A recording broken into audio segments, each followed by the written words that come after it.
So it was the first day in probably a month I've had maybe 15, 20 minutes to myself. So I took my time. I had about 3 hours. I knew I wanted to create this little like micro pond in the front of my house. No plan to stock with any animals, maybe a few mosquito fish just to keep the mosquitoes away from it. But something nice to look at as I walk up to my door. And it's very beginning stages, but I'm pretty happy I spent the day doing that instead of just running around running errands all day. You need some mosquito fish, my friend? I mean, I just ordered them on Amazon, so but thank Oh, you. come on. You probably got the same ones I got. I got mine on I don't know. Amazon like 3 years ago. They're still alive? Yeah, they survived the winter. Are they Yeah, actually nice. called mosquito fish? Yeah, That's what I searched. Yeah. Gambusia. Yeah, they're just like big. They're less colorful, bigger guppies. They're the female. Like I love guppies, so like a big female guppy that's like all pregnant and swimming around like makes me really Yeah. happy. And these mosquito fish are massive. They're like guppies on steroids, and they swim around. Really? They're just big beefy guppies with obviously All right. not as nice color. Even like regular feeder guppies are way more colorful, but they're just awesome. They're big live bearers. They're the coolest. I saw some when I was snorkeling in Florida when the manatees were trying to adopt me as one of their own when I was I doing remember that, yeah. some turtle work with NAFTURG, North American Freshwater Turtle Research Group, and there were gambusia all over the place. They're the coolest. That's so cool. Yeah. Yeah. I love live bearers, because like the turtles eat them, or some of them die off or whatever. It's like they always bounce back. Yeah, I never really did them because I always kept the terrapins in brackish water, and I didn't really know of many brackish fish that I can get that were like cheap fish. I didn't want to put like Yeah. $5-6 fish and they're just gonna get eaten by them. Yeah. Yeah. Are Yeah. they So, prolific? you'd think map turtles would eat more fish than they do, for example, but like they're not really big fisher turtles. Like, and so I wouldn't be surprised in some ways if terrapins might be the same. If there's other stuff, like it's not like even in the wild, right? It's not their first dietary item. So unless they get super hungry, like the map turtles, they're not good at catching them compared to the painted turtles at all. Like my two painted turtles could pick off fish, and obliterate like a population overnight. The map turtles, they're terrible at fishing. Terrible. Well, I think I would say as a general note, like a lot of turtles struggle to catch healthy fish. Unless you're talking like matamatas or alligator snappers that are great at camouflaging themselves, like they don't do well catching fish. But they if they do all of a sudden get all the fish, then maybe something was wrong with the water quality to cause the fish to get a little lethargic, like a canary in a coal mine sort of thing. Yeah. Oh, yeah. The painted turtles have a strategy to it. The one of them especially, she likes when it's dark out, she will pin them up against the side of the tank and force them to have to jump up to escape her. Oh. And I hear her go against the tank when I'm in there sometimes at night. Like you hear her beak hitting the side of the tank as she's trapping a fish. That's I have cool. a That's weird cool question. strategy. I just popped in my head and never considered it before. Do you think, like, so for instance, map turtles not being as good at eating or catching fish as painted turtles could have something to do with like map turtles being more of a riverine species versus like a pond species? Like they have to deal with like the ebbs and flows of the river? It could be like I think like they're built a little bit different, right? The map turtles are way better climbers than the painted turtles are, and like I figure it's probably a little more challenging to climb things at the edges of the rivers and get up to bask and stuff possibly than it might be, in a pond. But yeah, I figure there's got to be some difference there in just the way that they move and the way they're built because of very different ecosystems, right? Like you said, riverine versus, very still stagnant type pond. Yeah. But hey, Ralph. Hey, Mark. What's up, fellas? I really do love the system now that shows everybody's comments on the side there, as opposed to having to switch between 6 different tabs on my computer. Yeah, Makes I love it way that. better. Isn't it great? yeah. Yeah. Come a definitely. long way since recording on the side of the highway. Yeah. So, Mark, your fly river turtle hunts your fish. We can't get ours to eat anything except for his algae pellets. He cannot be bothered. Sometimes he likes strawberries, but only if they're super ripe, and only if we cut them to just the right size. And then even still, he's just like, nah, I'm not interested in those today. No, thank you. You feed them too Have you- well. Yeah, I was gonna say, I have you think considered so. just like playing tough with them and just not feed for like a week and see? But he gets so dramatic if we don't. He just, if people walk by his tank, he loves attention. He'll follow everybody and then come up to the top and just look at the absence of food at the top of the water. Yeah, I feel so bad. Me too, turtle. Me too. Let's roll this thing in, man. Let's go. Let's make this Yeah. happen.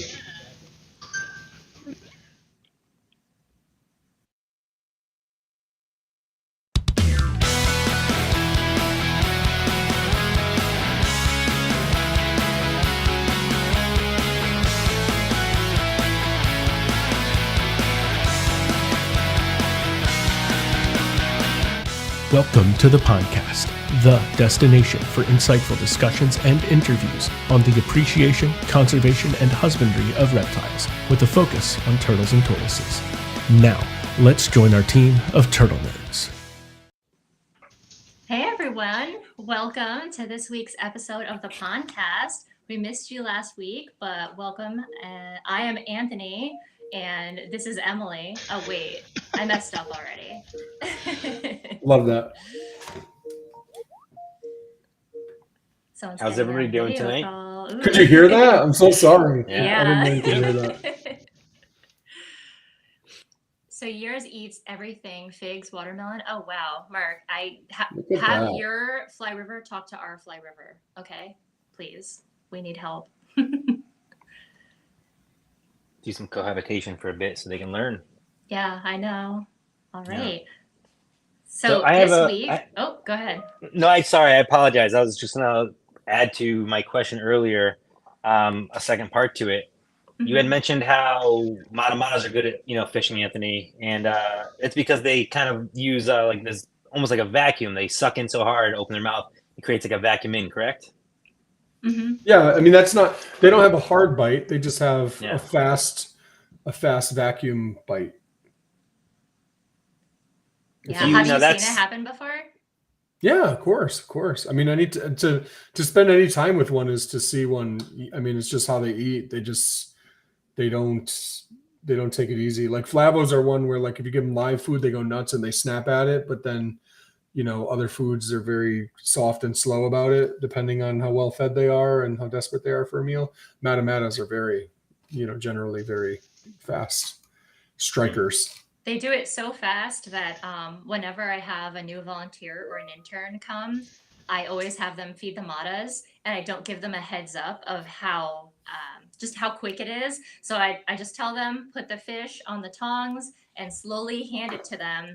And then my favorite thing in the world is watching people jump because it's so fast. It is probably a little sick that I enjoy that so much, but it's pretty cool to watch them eat. Yeah. It's I me. think I've only seen them. It's my fault. I keep getting pinged from work. Uh, Time to mute that phone. I can mute the phone, but I can't. I don't know how to mute the computer without shutting my good stuff off right now. Is Zoom on is like Zoom on or something, and that's where it's making the noises? Teams, Microsoft Teams. Oh, Teams. I bet that's where all of them are coming from. Now that you mention it, that I makes can't sense. shut it off. I X out of it, and then it just bing pops right back up. Oh, that's because it doesn't actually. So we'll have to show you how to turn that off then. I'm embarrassed. There is a way to do it, but that's okay. We don't Yes, need to worry we do. about that tonight. We'll just listen to Anthony's notifications in the background. It'll be like we're just hanging out at the pub or something, right? Oh, just do me a favor and make fun of me every time it happens. That would be the preference. excellent. we We could can do do that. that Yeah. for sure. Hey, Tom. Tom's in the building. What up? Okay. It's working now. Great, awesome, There you go. Yeah. There they are. guys. I just want to say out loud, I really like how this podcast is working now, technology wise. It looks really great. Technologically, Outside. yeah. Technologically, yeah. Yeah. It's a special feeling. But even when we're getting closer now, I'm having connectivity issues, and my Teams is pinging me every 5 seconds. So I refuse to have an episode go through smoothly. So here we are. That's our specialty. Yep, it's our trademark, our hallmark, on which we hang our hat. Yes. If turtle things went smoothly, our lives would be too easy. That's a good point. Right? And that's a good segue into one of the things you wanted to talk about, Emily, which is keeper burnout. Oh, keeper burnout. Yeah. Tell me your thoughts on that. Let's have a conversation. Okay. Well, I actually had one of our part-time keepers come into my office today, and she sat down. She was actually working for me off the clock, which was wonderful. She was helping me out. And then she mentioned something about burnout. And I was just like, that's something that's real in just any animal care position, whether it's something that you do for a job or something that you do on the side. And I know that that's something that I personally have suffered from. And I know that a lot of people that I work with have suffered from it. It's really popular, I just think, in the animal field in general. So I was just wondering if that's something that you guys experience as well. I'm sure you must, but and just what are ways that you guys deal with it? Good question. Yeah. Yeah. So Kev, I can start. I'm leaving it for you, Kev. Do it. Yeah, sure. So I don't have nearly the amount of animals as Steve or Anthony, or that you have to take care of Emily at work, and at home, I'm sure as well. So mine is not nearly as bad, but the way that I handle it is I try to wake up around 5 o'clock every day. My kids usually don't wake up till about 7. So that gives me about 2 hours for time, literally just for me to be a human without being a dad as well, which is very beneficial just for keeping myself sane, and then it gives me time to have really dedicated time with the animals that I can pay attention to what I'm doing instead of making sure my daughters aren't running into the road while I'm trying to, change something around in their enclosure. So that gives me my sanity. I'm tired a lot because of it, but I think the trade-off, it's worth it personally. Mm-hmm. Does your alarm go off at 5, or do you just naturally wake up at 5? It goes off at 5, but every once in a while I'll snooze it once, not even know I snoozed it. Yeah. So 5:09 I wake up. That was going to be my follow-up question: was how many times do you hit snooze? No, I think I'm pretty good about that. One time it goes off and I'm good. The other aspect is that both my daughters just come back into our room in the middle of the night. Mm-hmm. So they wake us up regularly anyway. So some days I'm waking up at 4 because I'm getting kicked in the neck. So the kids are a lot harder than the animals. So it's more parent burnout than keeper burnout for me. Yeah, I can't imagine. That must be hard. I have parent burnout from just last week. Yeah. You definitely got thrown in the deep end. Yeah, for sure. Yeah. It was crazy week, but yeah. I've over the last couple of years, I've definitely hit burnout in various different things. And I think COVID kind of was a big trigger for some of it, just because it completely changed what school was like. It was pretty, stressful during, through these last several years with all the various different transitions and changes. And then that first summer, or that first year with COVID, everything shut down. And then I had all this extra time, and I grinded really hard on turtle room things. And I think I actually went too hard at that I felt the burnout coming, but I didn't necessarily feel burnt out about turtle room things necessarily. But then when we started that next school year, I felt burnout quicker because I didn't take as much of the fun time type of things, during that summer. And I think that I just got kind of all out of whack with COVID. And there are times I still don't feel like I've quite, gotten back to what I remember feeling as normal, even through all that. But I think there's just been so much change over the last several years that and the inability to like get together and hang out. Like, I know that when Anthony and Kevin were able to come down for wood turtle stuff and we got to see each other for the first time in a while, like that helped give me that extra burst of energy, is getting that. I mean, yeah, we do this because we love turtles, but we've also built a team who we love, and like being able to actually like spend time with them and build those relationships and things like that, I think is really valuable to helping deal with the burnout from the work part, like the more worky part of it, whether that's the care routine or whatever. Mm-hmm. Yeah, definitely spending time for yourself and making sure that you're doing stuff to just break up, not the monotony, but yeah, I can see that. Yeah. I mean, a lot of us, started caring for animals as a hobby, right? But for each and every one of us here, and I'm sure a lot of our listeners, it's gone beyond that. It's a passion, it's a calling, and so it isn't the hobby that we do to de-stress anymore, and so something else kind of needs to fill that gap a little bit. Mm-hmm. Because it's not really our hobby anymore. It's bigger than that. Yeah, it's part of your life. So someone says that you just need more beer after turtle time. Makes sense. It's true.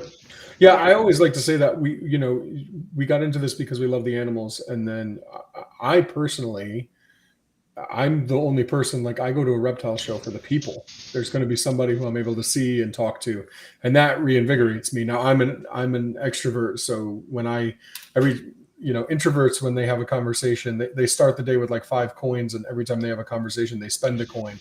Whereas I gain a coin every time I have a conversation. But I think it's even twofold when there's things like, conferences like the TTPG conference. Ooh, that time it was Steve. Like the TTPG conference, or yesterday I was with Charlie Moorcroft and my friend Mark, who are both in the chat right now, Mark Da Silva. And it was just an incredible day. And we didn't even talk turtles most of the time. We just had an amazing day. Recently, going to Steve's. I went to Chris Leone's for the first time a couple weekends ago. It was the first time since like 2018 that I was able to get down there. Yeah, since COVID. Yeah. So little things like that are huge. They're everything.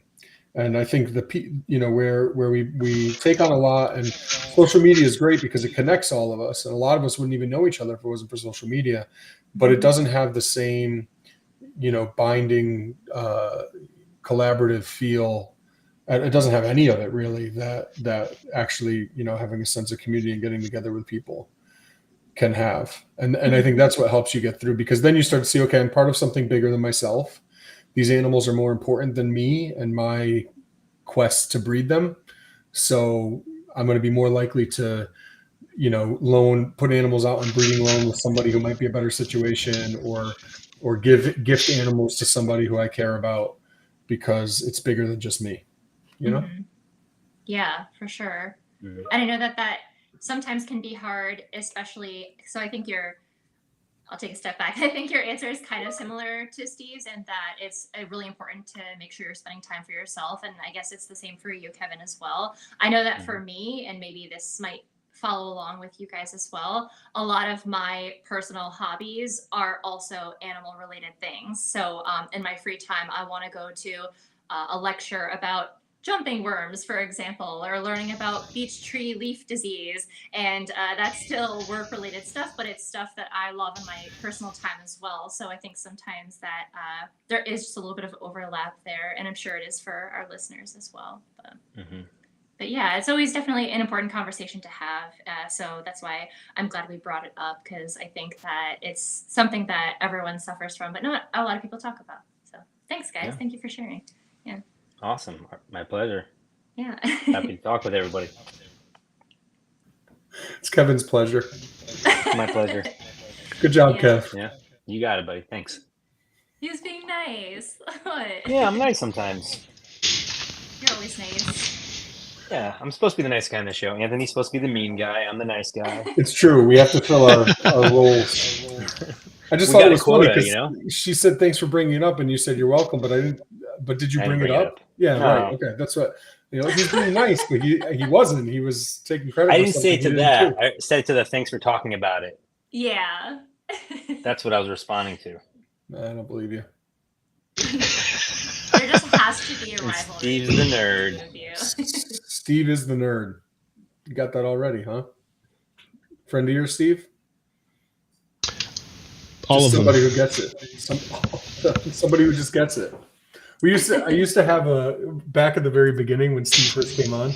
It was like right around Halloween, and I had like a bowl of Halloween candy, and every time Steve Yeah, said something nerdy, it was one of our first live. Yeah. It was one of our first like live shows. Maybe like the second or third one we were doing video live. It was yeah. Every time he said something nerdy, I would eat a small piece of Halloween candy, and it was just you like, and John both. You because and I John couldn't both keep were saying just it. I like couldn't keep being like nerd alert. But you know, you're a nerd. We're all nerds, but you're a special kind of nerd. You know. Yeah, exactly. I agree. You're saying nerd like it's a bad thing. I'm Exactly, nerdy. and I'm not. Yeah. No, but we Wear can the make fun of title it. Loud and you know? proud. Yep. Just saying.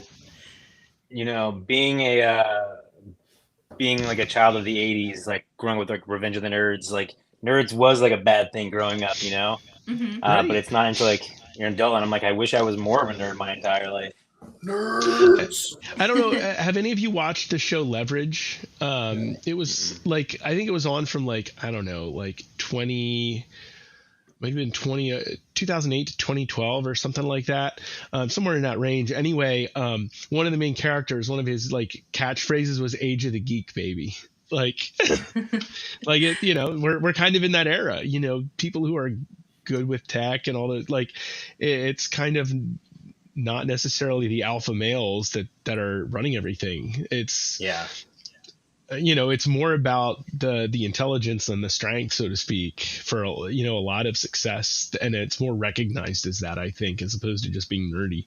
But anyway, Age of the Geek, baby. Age of the Geek, baby. I've been saying it for years. That's awesome. Yeah, I think. Look, you can get burnt out with anything. I think people just need to keep in mind, like, and this is the double-edged sword for animal keeping: is bringing something new in can be really fun. It's a fun challenge, and you know, a lot of people really enjoy habitat design and researching a new species that you never kept before.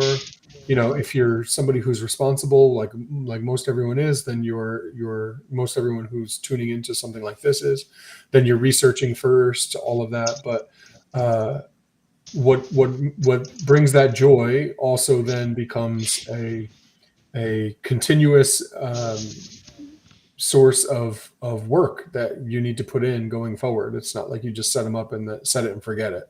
That's not how it works for so many of the animals that we're interested in. So that's where it's a double-edged sword and something that you have to be really careful with. Yeah, if I'm making any weird faces, it's because the delay on my end, just the visual, is like a minute. So I took a glass of water or a sip of my glass of water before, and I'm just seeing it now. And it is so fascinating. And I'm just like, wow. Anyway, so I that's weird. Like you're myself. normal. You're normal for me. Yeah, that's what Anthony was saying. Yeah, you look fine. Okay. Meanwhile, I'm in a shadow, so it looks like I still have my receding hairline, but with a bigger hairdo. Isn't it great? Dude, when are you going to start shaving? I do. I just don't do it all the time. I'll get you my routine. It's like 3 minutes a day. Listen, we are trying to attract a varied demographic. Okay, nobody wants to see a couple middle-aged white guys talk about their head shaving routine. You know what I mean? Other guys who need to learn how to do that, but you know. Bro, do you shave your chest? Who, me? No. I'm kidding. I do not. Okay. That was a joke. Yeah. I was taking it too far. So no one cares. Well, you asked. You know? No one wants to hear about your freshly shaved, hairless nipples. Okay. Look at this. What is the podcast about? That's because of you, Kev.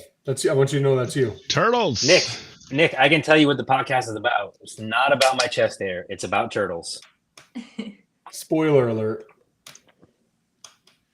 That was fun. Proceeds to not talk about turtles. Exactly, right. Exactly. I'm the worst guest. I mean, I'm the worst host. Just get rid of me. I'm sorry. Oh my gosh. Charlie says too much, and he's right. He's Yeah. right. Yep. Next Moving on. topic. Too much Charlie, bro banter. tell us the next topic. No, we had a next topic. Yeah. Your Yeah. house. Yeah, we wanted to talk about my house, Yeah. but not just my house, Nick, but the turtles therein. Mhm. Is that good? Does that sound okay? Nick might not even know that it's a turtle podcast. Yeah, that's true. Yeah, so I have turtles at my house, and a couple people came over to christen the new turtle. What are people calling it? Like the turtle. I can't remember. I need a name for it. The turtle greenhouse. Turtle terrace. Well, it looks, especially at night with the lights on, it looks rather Beautiful. No, there's another word, like divine, like a house of worship. Yeah, Holy palace. Holy, yeah. It is kind of, Here we go. This is good. I appreciate you guys. Yeah. I'm putting in the lair, as in like where the Ninja Turtles lived. Their lair. I feel like my main turtle room is a lair because it's like a underground bunker. Splinter's dojo. Yeah. We're working on it. Yeah, but we got to unveil that.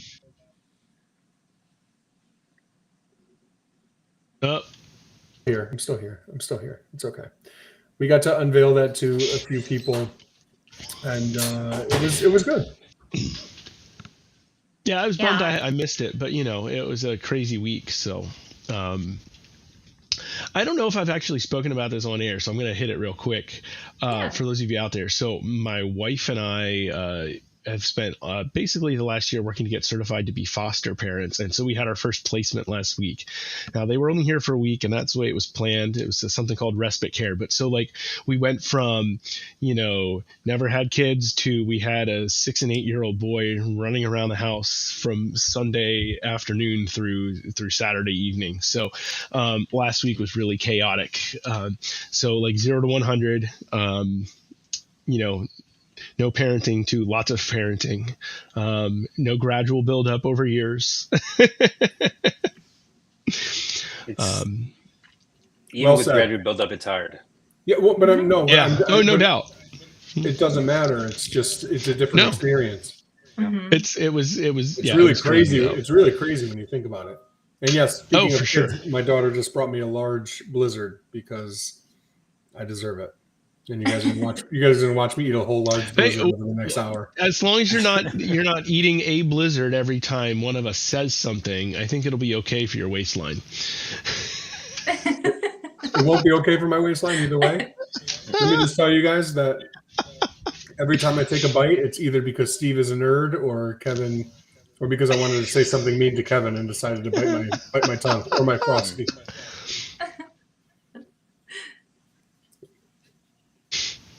That's good, as long as you're not eating into the microphone too, because that is so creepy when people do that. I won't do it. Oh, okay, thank you. I was like, oh, please don't. Yeah. So I can't look. All I can say is our little and Steve, I was going to mention it earlier because you kind of alluded to it earlier, so I'm happy that you mentioned it. Yeah. But for this shindig or whatever you want to call it at my place, Steve was supposed to come and then last minute got the opportunity to be a foster parent for the first moment that day and canceled last minute, unfortunately. Obviously not your fault, and I'm super happy that you did cancel and the reason why. But I can't speak to how the get together went as you guys can. So I'd love to hear from an outsider's perspective. Give it to me straight. Total honest feedback. Were you mortified?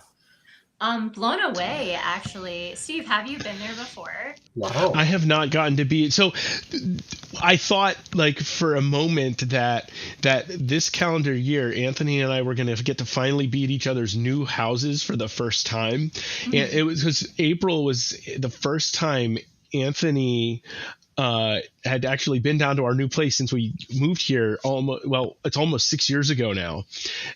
And so I thought, he and Shannon moved 4 years ago? And so I thought, Exactly we'll finally get. Yeah, I was like, we'll finally get to go see their new place too. And then although we have talked, and Anthony's got to get into his new job, but Lisa and I do have a week off later this month that if Anthony isn't too crazy at work, we might try to slip up a day towards the end of that week. But again, that's going to be of course, we could end up with another foster kid before then, for all I know, too. So, ultimately, I was really grateful we didn't go, because, I thought we had thought about trying to do both. Go up, come down, but to have, I can't imagine how much more insane it would have been to just try to pick them up and then get them right to bed at 8 o'clock or 8:30 or whatever, and then try to get going the next morning. Yeah, it was a wild ride last week enough as it is. But yeah, I was missing all of you though, because I was really hoping to meet you in person, Emily, and and stuff. So I got a bunch of cancellations last minute. Oh, he said as like it was a badge of honor, and yeah, I was feeling kind of bummed. It was a weird time. I let Shannon run it. So if you ever listen to Totally Devoted, which Shannon and I have to pick back up again, but if you ever listen, our relationship is kind of silly, and there's a lot of push and pull with the turtle stuff, like most people's relationships are who are obsessed with reptiles. And unless both people are obsessed with reptiles, and that's crazy. That's not a life I could live. I would be way too out of control if she wasn't here to keep me in check. But she didn't want me to invite a lot of people. And she also said she wanted to start at 10 a.m. so people wouldn't be here all late, into the night or whatever. I didn't invite a lot. I invited 20. And then a bunch of people canceled, but they canceled last minute, so I couldn't invite more people because they didn't tell me they weren't coming. You know what I mean? So So anyway, I'm sitting here and it's 11:30 and it was supposed to start at 10 and there's not a single person here. Everyone was late. Yes, everyone. Funny part is, had we actually come, we would have shown up at 9 or 9:30. Yeah, you would have had me to yourself, my friend. Yeah, I wasn't doing a breakfast barbecue, I spilled ice cream on myself. I actually really tried to get out of here by 10:30 the latest. But it was impossible with the kids, nonstop. You get one shoe on, the other one takes theirs off. It's comical. It is. I was also fashionably late because I misread the text and I thought it said 12. And I was like, perfect. I have to go pick up my car at 12. I'll just pop on over afterwards. And then I reread the text and I was like, oh, I am so very late. Yeah. Because who starts a cookout at 10 a.m.? That's what I was thinking too. I was like, why did he say 10? Steve would. We're old. We're for something with people that far away, I would definitely start at 10. That way, people with longer drives could show up and get show up and still get out. Yeah. No, but we're like that anyway. We're going to lunch before the restaurant opens. We're going to dinner at the end of the lunch rush, 2 p.m., 3 p.m. Yeah, especially on a Sunday. Sunday dinner time for us is 12:30 p.m. Wow. It's crazy. Yeah, it's crazy. Yeah, I do have to have dinner early because I get heartburn if I have dinner too late. So no heartburn talk, okay? That's like our chest hair talk, okay? It's not. Okay. It's not a sexy topic, okay? All right, so that I will bring it back to channel. So Steve, I'm just kidding. Just kidding. Well, I was just trying to rub it in because you're having ice cream this late in the evening, and I could never. But so Steve, since you weren't able to attend and see it, it really was like a turtle palace inside his greenhouse. It's amazing. And for our listeners, if you follow Anthony on social media, I think he posted a picture recently of it, right? A couple. From I the can't outside. stop. It's if I post a picture of a cool turtle, it's 50 likes. And if I post a picture of the greenhouse, it's 300 likes. So let's get ready for a lot of greenhouse. It's like Chris with Otis. It's well, I guess I'm just going to have to ride this storm. Yeah. If you post Otis, everybody likes it. we're having envy. I think that's what it is. We see a photo of it and we all want that in our backyard too. Yeah. So you had a lot of turtles. That's what I was expecting, but definitely more than I was expecting. And they are all so amazing and so cute. And I love your setup too. I have so many just keeper perspective questions about your lighting and everything, and just all of that. So it was Oh my really gosh. awesome. Prove it. Yeah.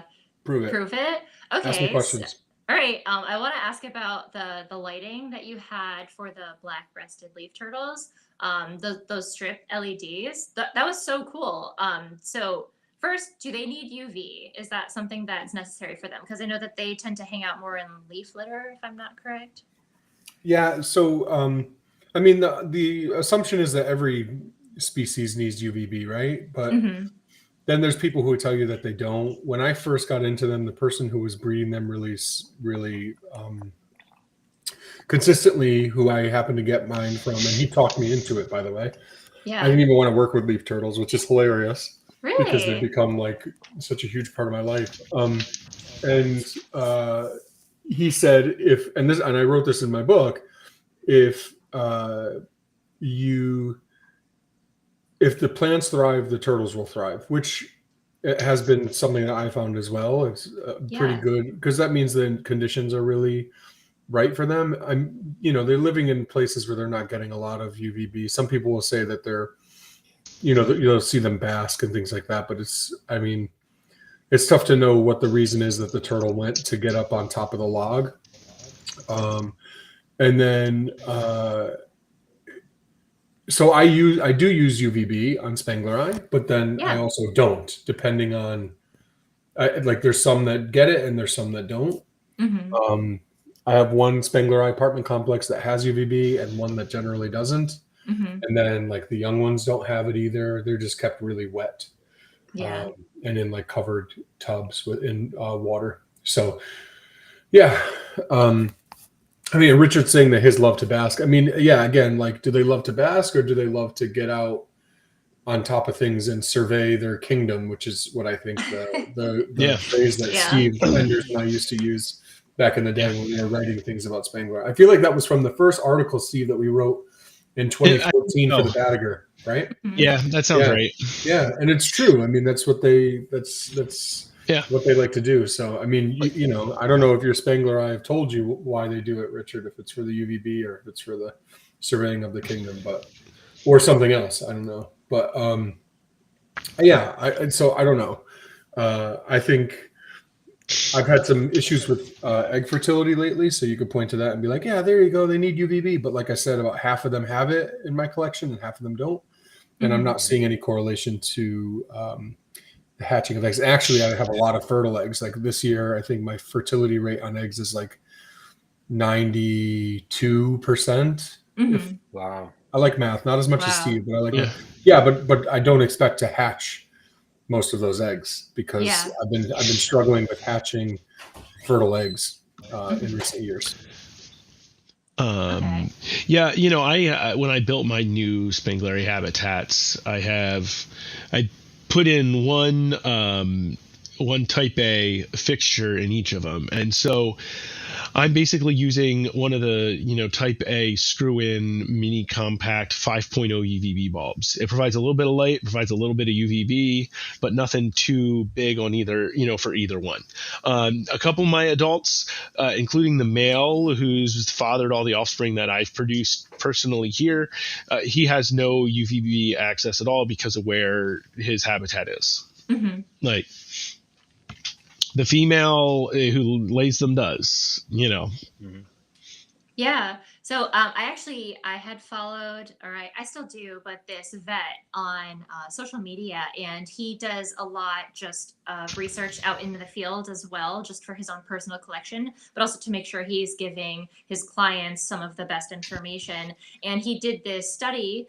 I would say it's more like a personal observation because I don't think he released any literature on it, but he took a UVB solar meter, one of those, I'm sure you guys have them, and he went out and he was measuring how much UVB is making its way down into the leaf litter and into the areas where some of the animals he personally keeps would naturally be found. And he found that for a lot of them, there was pretty much no UV getting all the way down through the canopy under the leaf litter. And he was just like, I will still recommend it, but is it completely necessary?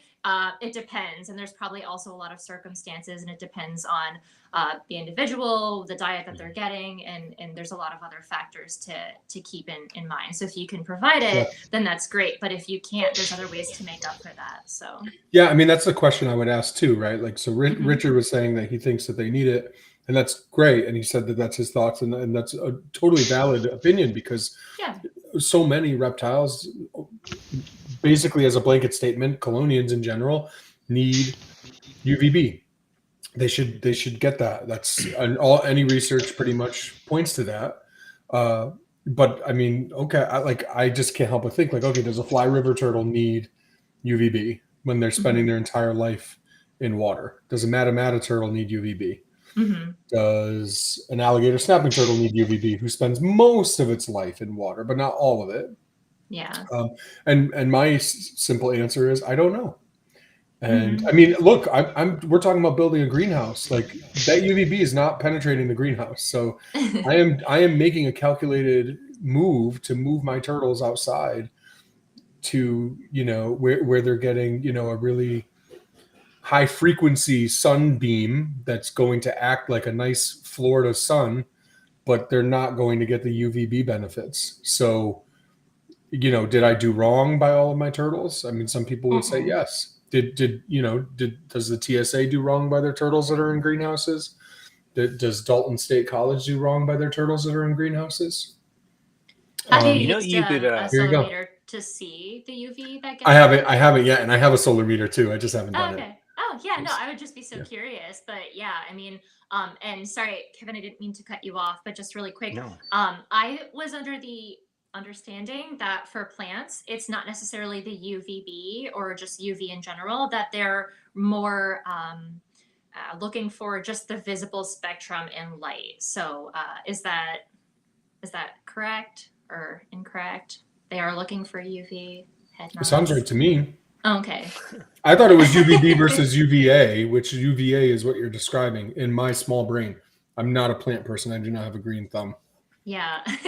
Mark I've been listening to a lot of podcasts on reptile lighting and plant lighting. Yeah. So that's there's some great ones out there, and like the Reptiles at Home podcast is so great, and they're they're a lot different than we are in terms of their viewpoints on not their viewpoints, but their approach. Like, they're like, hey, you've got two gargoyle geckos, and you're going to give them the best life they could ever have. And we're like, hatch as many turtle eggs as you can, because turtles are really rare, and hatching turtles is great. So, but we care about animal welfare. And that's what I said. I was a guest on the Animals at Home podcast, and I said exactly that. Like, I am all for, the animal welfare side, and not from like a extremist standpoint. Like, I'm not talking about like PETA animal welfare, but like the welfare of animals in captivity and their quality of life and all of that. The whole snake racks versus, planted biological, Vivaria argument. But more important than that in our world is hatching turtle eggs. So that's important, but hatching turtle eggs is paramount comparatively. Yeah. Because there's just not enough of them. As a blanket statement, again, there are exceptions to the rule, just like Coretta Kelly's fly river turtles for UVB. Ice cream is terrific. To say something? Yeah, you guys are missing out. Someone said, I think it's the visible wavelength. They believe so. All right, good. That's Mark. Can I say something? Yep. Can I say something as an aside? I don't know if you guys noticed, but I have a couple enclosures in my basement that are growing plants now. Like, I'm growing elephant ears in my basement. Yeah. Like, are you kidding me? Like, I've never. That's awesome. Everything I plant, I always kill, because I have reptile lights on. Even though I have an array of reptile lights, incandescent bulbs, coil UVB bulbs, mercury vapor bulbs, LEDs, all different types of lighting, always. And I'll just try things, like, oh, let me grab this pothos and I'll plant it with this spangler eye, and maybe they'll trample it, maybe they won't. And sometimes I get lucky and the pothos survives for 2 years before it gets trampled, but they all end up facing a pretty known demise at some point. So it's not a matter of if, it's a matter of when. But Mark brought over some lights, and I've got plants growing that I would have never, peace lilies and umbrella plants, all sorts of things that I only dreamed of growing in my basement that are like growing into little trees in my basement. It's so cool. It's awesome. And I should also give a shout out to Mark as well. He came over and did a ton of the work to help me build the actual greenhouse too. So if anyone doesn't know Mark Da Silva, he's taking the turtle world by storm. Great guy, and has been doing just a ton of amazing things for people. None more than myself. So there you go. There's a little. And on top of that, he makes amazing food. He does. Buffalo chicken pasta salad. It was ridiculous. Oh my God. It's terrific. You guys went to that barbecue for the turtles. I went for the food, and I was pleasantly surprised. So maybe some people canceled because they thought it was the turtles were the food, because I called it the turtle barbecue. So maybe they were confused. Do you remember the first video I put out? It was called Turtle Sous Chef, and I got like flack for that, I think. Dude, that was a good video. So, some people have reached out to me afterwards and said like watching that video like changed my keeping, which was such a compliment and something that stuck with me for that reason. It's just crazy Awesome. cool thing. Let's schedule an updated version. Yeah. Mm-hmm. Yeah, maybe. I don't mix my foods on my wooden workbench anymore. Yeah. I don't have space to do that really, and my basement is so hot and humid this time of year, so I mix my food upstairs with the food processor. Kevin, what were your impressions of Anthony's place? You've been there before, right? Yeah, I've been there before. I went for one day of the building, but I mostly just like spread rocks around, cleaned up garbage and stuff, Dude, you were super helpful that day. Yeah, you came, Kevin Pollock came, and my stepfather came. Am I forgetting anybody? I think that's it. Yeah. Yeah. But I had a really great time. I had a really, really great time. It was nice meeting everybody. Actually, there was only a couple people I didn't know. Tom was the first time I ever met Tom. But then like Kevin's wife, Dana, and their kids, which is really nice. I think my kids are a little more introverted around other people, but they're just wild at home. So it took them a while to like start talking and hanging out with everybody. But really awesome time. Thank you for inviting us. And yeah, man, we should have gone down the slip and slide, Kevin Pollock was getting after it. Yeah, he's a wild guy. If I put my money on who was going to go down the slip and slide, I would have said you, Kev. I would have put you number one, Pam Meyer as least likely, Emily as second least likely. And I don't know. I feel like you and Charles probably would have been towards the top of the list. So last year we used that at my place, and I did it a few times, and I was sore for like a week afterwards. So I you're chose just not done. to. Yeah, it's not. You worth learned the it. hard way. Yeah, but also while I'd met Emily before, this was the first time I met her with like intention, So it was nice talking with you and meeting you, and I look forward to us keep doing stuff like that. So this relationship even gets more ingrained. Like I said, it's the best part. It's so much better than the animals, so much better. But to have those partnerships with people who care, who care about the animals first, it's awesome. Yeah, Steve in the chat said the Connecticut clad. Well, Mark's from out of state. Who else? Was there somebody else? I don't think so. Everyone else out of state didn't make it. I was just thinking of you three are the Turtle Room's Connecticut clad. Oh, yeah. This is true. The second highest turtle room density per state, or in a state. Pennsylvania has 4 right now. Okay. Connecticut has 3. Not if I kick somebody out. Yes, okay, but do it this way. If you do it based on like land mass, there's way more per capita. Yeah, totally. That's true. Yep. Totally. How many representatives do you guys have, Steve? There's 4 turtle room people in PA these days. No, I mean like Oh. like state representatives. Oh, I don't remember what Pennsylvania's count is. Like, we just lost one too. I think it was. So like, it's in the teens though. Yeah, because Connecticut has 3. Right. One more than the minimum. Little. Yeah, we're little. Yep. We're not the littlest, but we're little. Yeah. Close to I'll it. tell you guys. Listen, I don't even want to say it. There's a fertile egg in my care right now that I'm really excited about. I'm not going to tell you what it is though. I can't because I can't. Can we jinx guess? No, I won't say yes. I'm freaking out. Okay. He won't even talk about it if we do that little thing. Nope. Oh, are we gonna do the thing? Whenever you want to. Yeah. The thing is called the Pit and Peak. Everyone forgive Emily. She's still new. Okay? The thing. What does that sound? I didn't want to give it away. Steve, are you going through your Rolodex? What's that sound? Oh, that was my mouse wheel. Oh, I was Rolodex. scrolling. Wow. It sounds like an old camera. Yeah. Yeah, I was scrolling quickly. Hey, Kyle. Happy to Kyle, have that's you very with me. nice. Yeah, that's really nice, Kyle. He's not talking about us, but it's still nice. It's still nice that he said that. I think there's I a don't little know, man.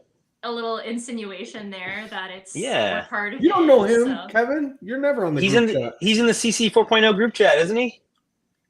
Yeah, but you're never on it, so that's what I'm saying. You don't know him. I read at night. I read through it at night because there's 8,000 posts. You guys are insane. We get after it. We care. Hey, we care about turtles, man. I hear you, man. I can't do that at work. I can't I just had be a- like this all day on my phone. I had a Fill me in, moment what with is Kevin that? Pollock today. Oh, it's just a group chat of like turtle people, and we just send stuff to each other, like photos and things to talk about or whatever like that. We have just like we have one for the turtle room, and Yeah. anyway, I have a group chat with Steve's got some friends in here today. I like this. Yeah. I have a group chat with Chris Leone and Kevin Pollock, and Kevin today just woke up ready and raring to go, and he was like, Paul Vandershaw posted that map turtle, and he was saying like, this is what makes a difference, that whole thing. And I agree with Paul, and I also idolize Paul like in a not normal way. Like Paul Vandershaw could do no wrong. He is perfect, if I'm pronouncing his last name right. And he Kevin's basically saying like, well, it's not conservation. That whole argument that we've had on the podcast a million times, like, conservation versus preservation, and should we use the word conservation more to kind of, increase the importance with which we place on that which matters so much to us, Yeah. yeah, Conscious it's- keeping. Yeah, that whole thing, the Tom Arbor conversation that we had a Yeah. couple episodes ago. Yeah. So anyway, we just had this huge argument about it today, and I'm like, I basically did a Kevin Minto. I don't have time for this. I have a job. And I can't be arguing semantics with you when I'm trying to work. So I had to dismiss him, but it doesn't happen often. Yeah. I took a page out of your book today. What I do that's bad, and I'll admit that this is bad, is I'll like post like a picture or I'll ask a question and then I close it and I forget that I asked that. And I come back like 8 hours later and I'm like, well, I can't keep this conversation going now. But what can you do, All you can do is all you can do, bro. Trying Bruh. my best, Yep. Trying my best with that. So let's do the thing. Yeah, let's do it. Pit and peak. Kevin, explain what the thing is, because we have listeners who are tuning in right now that don't know what the Pit and Peak is because they never saw it. We have not done this probably in 2 years. Yeah, you think it's been 2 years? Really? I do. It's been a been a while. while. I'm not Because sure. we were doing photos. We were doing photos when we last did it. Okay. It's been a long Well, listen, time. I'm going to explain Pit and Peak, and then you, the viewers, get to decide if we keep this going month to month. All right. Yeah. That's not true. That's not true. That's not true. He lied. Okay. Because if they love it and I want to be lazy, then it's not going to happen. Don't be lazy. I'm Yeah. getting off the lazy train from now All on. right, you can listen. I'm happy to have you drag me along, and I got will it. happily be dragged through this every month. Happily, Yeah, man. but I'm not dragging. I'm being No dragged. problem. I'm not dragging others. Got it? You got it. I'm going to drag you. You got it. Prove All it. right. So Pit and Peak. Pit and Peak, it was a monthly segment where we discussed our pit something that wasn't really going well for us. Maybe something bad happened, whether it's anything really, it's just bad. And then peak was the peak of the week or of the best part of your, your time recently. Whether it was a really great animal experience, you got a very prized egg that you thought you weren't going to get, something of that nature. So normally we have photos that correspond with what we're saying, but because this is kind of on the fly and random, we're just going to talk about it this episode. And but I do think it's a good idea. I really did like a few of those features that we had, and we fell off on them because our banter now is a lot better than it used to be. I think without added props.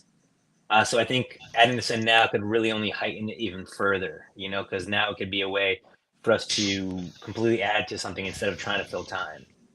Mm-hmm. If that makes sense. But with that said, who wants to go first? Is that not it or that's it? That's no nose goes. All right, so I'll go first. That's fine. All right, so pit and peak. So my peak is things are starting to come around here. We moved into our house just about 2 years ago. It'll be 2 years in September. And it's taken a long time to kind of get things off the ground. My animals have been living in my basement. We had these really big, like hard shrubs surrounding our entire yard. And it took me, with the little time that I did have, because I was traveling a lot for work, it took me like a year to cut them all down with like hedge trimmers and whatnot. And then I was going to dig them out again, but I was like, I can't do this. We rented an excavator and took it out in a matter of like 6 hours. It was well worth it. Totally amazing and just fun, actually. Mm-hmm. But with that, so that's my peak is that now my yard's clear. I'm going to get my fence up so I can actually have all my animals outside throughout the summer and not really worry. I can worry less about animals. And on top of that, I found a really great deal on like Facebook Marketplace for these cages that I use for the Aldabras. So I'm tripling my enclosure area, triple the square footage for $500, which is amazing. wow. I'm really, really pumped on that. If I bought them from the store, it would have been like $1,400. Yeah. So pretty excited about that. Nice. My pit is just like everything's taking so long, and I'm ready to have the animals out of my house and not have like a turtle smell in the home, Yeah. I do know. Yeah. I do. I don't feel like we have the turtle smell, but everything's in the basement behind a couple doors. Everything's aquatic with filters with carbon. Like I don't know. Your water. There's a little bit of one when you clear. get into the turtle into the inside turtle room, I think, but like it really doesn't get out of there. So, but Yeah, me either. I don't know. All right, I guess it's my turn since they both, so this is my, some of you probably saw me talk about this on Facebook a couple weeks ago. But this is going to be, it should be at this point my best year hatching turtles. I've got 5 species fertile and incubating, which will be a personal record. I've got about 40 eggs incubating, which if they all look like they're pretty good, which if they all hatch would be a personal record. Of those, of the various different females of those 5 species that laid, 2 were first time, or 3 of those females in 2 species were first time layers. So they'll be the first time I'm getting those species. So, and then I'm also working on building some new habitats in the newest turtle room in the house. And so that's all really exciting, peak type stuff. On the flip side, on Saturday night, we decided to, we hatched 2 four-eyeds Friday a week ago, and I thought the third one was going to have popped out, and so we actually decided it had been an extra week. We decided to just kind of open it up and see what was going on, and it was fully developed and died in the egg. It just didn't get out. If we had done it, if if we had opened it up earlier and I had leaned into my wife's impatience, maybe it would have survived. Hard to say for sure, but it looked like a perfect turtle. Like, which also on Saturday night then, so I had this egg that I had found late. It had incubated naturally in the habitat for about a month. It was a Texas map turtle.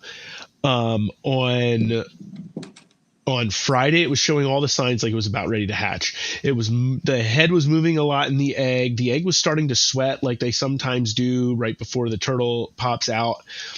And then nothing happened. And then Saturday morning when I, checked on it, no movement. The egg was all of a sudden very yellow in color, and it was all of a sudden super soft. Oh. And so Lisa and I opened that one as well on Saturday night. And this one I don't necessarily feel quite as bad about, but it's still super disappointing. The head was fully normally developed, and I'm pretty sure the head thought it was going to hatch. The body was all sorts of messed up. Body parts were not where they were supposed to be. Like it was just really bad. So like Saturday we opened 2 eggs like that. That's kind of that pit. And that, it happens. You get, it all, the bad comes with the good in this hobby for sure. You get 60 eggs, you're probably not going to hatch 60 eggs, right? Mm-hmm. You get 45 that you think are going to be really good and hatch, and they probably just won't, because stuff happens that is totally out of our control, like a completely deformed turtle. Like there's nothing you can do about that. So, yeah. But like it was wild to see, like the head looked perfect. Wow, yeah. And like I wouldn't have even put these pictures on here had I had them ready to do so, because they're not pretty. So, but if you do want to see them out of curiosity, just let me know and I'll send them. But I've been trying not to like spring them on people who don't want to see them. Yeah. But yeah. Okay. All right, I'll go. So this is my first pit and peak. And does it have to be turtle related, or can it be unturtle related? No, it could be anything related. All we care about is turtles, so that's what we normally go for. But if you could round it out with something a little different, that'd be preferred.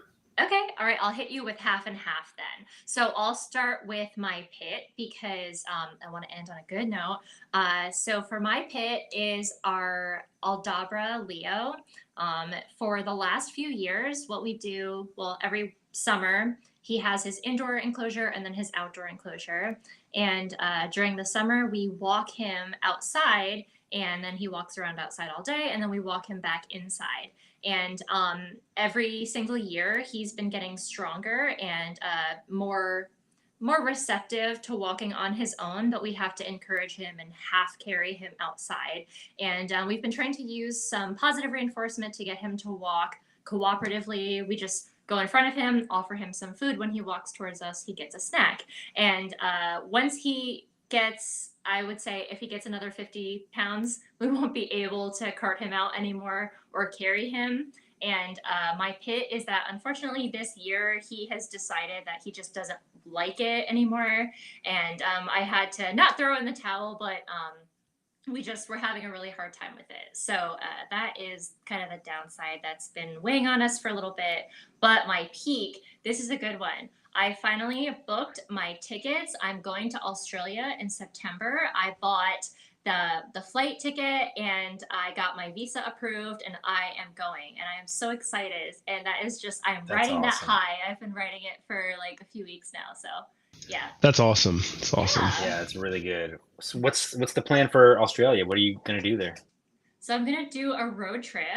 We're going to fly into Sydney and then just road trip up to Brisbane and back again. And every single, what is it called? It's not a real estate agent. The one that helps you plan your trips. Travel agent. Thank you. Travel agent.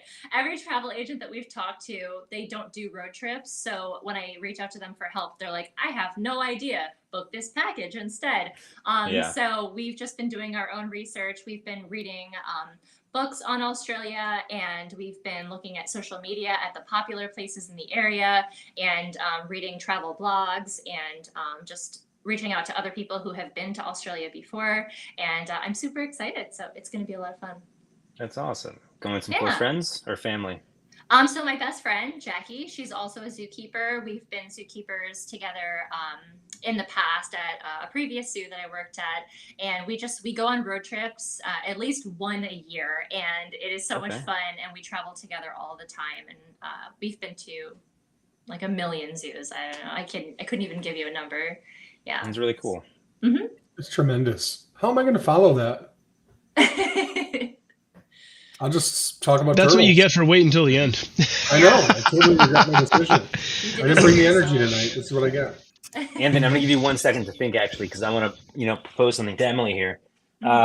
One thing you can do as Leo gets a little bit larger, have you guys considered, because your whole area there is pretty wide areas, like for walkways, and it's pretty smooth, it's concrete, right? Throughout? Yep. Yeah. Yeah. So have you guys considered a pallet jack? Oh, interesting. So we used to use a cart, and whenever he gets on the cart, well, first the hard part is getting him on the cart. Yeah. But once we do get him on it, he tends to panic, and then excuse me, I call it angry running, where as soon as he gets upset, he tucks his head in and then he just plows forward, and it is definitely an angry run. And once he gets up into the cart, he tries to angry run, and it's a little bit chaotic. And we don't want to stress him out either. Sure. We've been trying to do the positive approach, but he just is a little bit stubborn. And if there's anyone familiar with animal training, we try to not say the word stubborn, but that's the only word I can use to describe it at this point. I He understand. just doesn't want to. Yeah. Consider maybe building just like a box around a pallet, and then get him to walk up onto it with food, and that should be very like smooth and steady, and it won't wobble like a cart would, maybe. Yeah. And the load dispersal is really easy. I worked when I was younger at Walmart for years, moving pallets, and these things are 1,000 pounds, and I can pull it myself. Yeah, that's a good idea. We have tried just being patient with him, but it's at the point where sometimes it takes a full hour to get him to walk outside or inside, and then that's 2 hours a day. And we have luckily a wonderful team of interns who've been helping us, but even still, a full hour just to walk a turtle, not even 100 yards, it's just a lot. But we can give that a try for sure. Maybe we trained him to go into the box and then pick the box up with the pallet. But thank you. There you go. All right, Anthony, you're up, buddy. Okay, I'll start with the fit. I got Galbinifron's eggs, which is the flowerback box turtle, a fan favorite. But she broke them, and it stinks about that. As you spend like almost every day counting down, like it's fall, but it's almost winter, and winter's great because I get a break, but then also it's one step closer to spring, and then, oh my gosh, spring's here. The turtles are going to be gravid soon. And you're waiting for some of these animals a whole year just to get an egg or to get a couple eggs, one nest of 1 or 2 eggs or whatever, maybe 3. And so she laid the eggs, but she broke them. So what stinks about that is I was waiting the entire year to see if she'd lay fertile eggs this year. So I don't even get to know if they were fertile, regardless of whether I hatch them or not, because they're really difficult to hatch. I didn't even get to see if they were fertile. So better luck next. Is this the girl that won the show? Yeah, Princess. Yeah, Princess. Yeah. So she's 2 years in a row produced eggs, but unfortunately this year she didn't complete the process. So, and then I guess just the positive, I got Pacific pond turtle eggs this morning, which is nice. First clutch for them. And the other 2 females are gravid. So that's nice. Yeah. So that's all positive. But that's that's still a really cool species to so few people are doing. It is. Yeah. The turtle that hates other turtles. Was that a good enough story? That was good. Yeah. So that's your pit, yeah? The actinemies, Did both? the Pacific pond turtles would be the peak because I got eggs this Okay. morning and they look good. Okay, Yeah. gotcha. Awesome. Yeah. So that's my pit, and then my peak. Hmm. I mean, look, I wasn't going to be able to compete with Australia over there. Yeah, serious. Taking Yeah. a once in a lifetime trip, you know? Yeah. Yeah, I'm so It's awesome. excited. Hmm. She's going to Yeah. smuggle back a bearded dragon for herself. No bearded dragons, no. I was supposed to go about a year and a half ago. Like 3 or 4 of my buddies were all turning 40 at the same time. And I had a friend that passed about 10 years ago, and me and him were planning to go. So all of us were going to go there, do like a walkabout, and bury the remainder of his ashes out there. Oh, that's So, nice. but that was mid-COVID, so we'll see. We'll do it. Hopefully, we'll do it in a few years. Hmm. Yeah, I think they just opened their borders recently, from what I understand, because Yeah. they weren't letting anybody in and out. So, yeah. Okay. Mhm. Do you know anyone? I mean, do you guys have any like friends you've met on the internet from throughout time to go see there? Like in the Oh, herp in world? Australia? No. Yeah. There is one person that I want to try to just email and be a fangirl. There is this toxinologist, Dr. Brian Fry. I've read his book. He has 2 books. I'm working my way through the second one, and I really just want to have him sign my book. So I'm just gonna send an email and be like, "Hi, I'm in the area. Would you mind signing my book?" And just see. I mean, shoot my shot, see what happens. Worst you can get is a no. It's the same as Yeah. not emailing. So Right? It's true. Yeah. So not necessarily a friend, but someone I'm desperately trying to see. We are going to hit the Australia Zoo, so I might Wow. even get eyes on one of the Irwins at a distance, but it still counts. I think it counts, right? And yeah, then why not? we have one woman who actually stopped by the center here a couple years ago, and she's opening a reptile zoo in Australia. So Brian was going to reach out to her for me and just say, hey, one of my staff is actually coming. She would love to meet up with you. So I'm hoping I'll get a chance to network that way. But Yes. other than that, Awesome. there's no one I know in Australia. Okay. Yeah. Well, you're gonna have the best time. I'm sure of it. I bet you if they tuned into this and they just heard you, they would be like, come and be our guest of honor. Yeah. Yeah. And we'll sign your book for you. Right. That's what makes it sad to me, but that's okay. You go and make the best of it. I know you will. You're going to come back with crazy stories. It's going to be terrific. Yeah. I'm so excited. For good That's reason. awesome. It's gonna be a really cool trip. It's absolutely I crazy. can't wait to hear you come back and report on it during a show. Oh, Yeah. yeah. So when are you going again? In September. It's That's so it's towards soon. the end of September. Yeah, I think Okay. it's the 15th I'm leaving. Something like Okay. that. Yeah. And you get back the 22nd. So we're not going for very long. Okay, Oh, I'm sorry. a week. Yeah, it looks like That's the it's October show then, yeah? Yeah. yeah. the So 11th to the Emily 22nd. is the feature for October. All You about gotta- Australia. You have to share the photos so that we could share them on the air when Oh, we yeah. talk Yeah. about it. All The right. reptile related stuff. Well, brace Some yourself. I'm going to nice send a lot of collages. photos. Mhm. Sweet. I'm in. I'm Yeah. totally in. Before we go, I figure we're probably getting close to wrapping up here. Jennifer A. asked if there were any tips on dry docking young hatchlings. This is tough, I mean, we don't want to give any veterinary care, and I don't know exactly what's going on, bacterial / respiratory infection. I don't know if you had any type of test done to figure out what exactly was going on, and reflex, and yeah, I don't know. So I guess just dry docking in general, regardless of what age animal it is, I usually just keep them in water and then I'll dry dock them overnight because they're relaxed. Yeah. It's dark anyway. And then back in the Yeah. water the next day. Yeah, and just make sure the walls are high enough that it can't climb out if it wants to. Yeah, but I usually with something small too. I usually might keep Yeah. a dry paper towel in there, and then it may not be dry by the end because of water from you putting them in there, and then pee everywhere and stuff. I don't know, whatever may happen, but yeah, that's usually what I do for dry docking, just because it's a time where hopefully the lights are going to go off and they'll eventually relax and won't just try to get out the whole time, and then they're still in the water.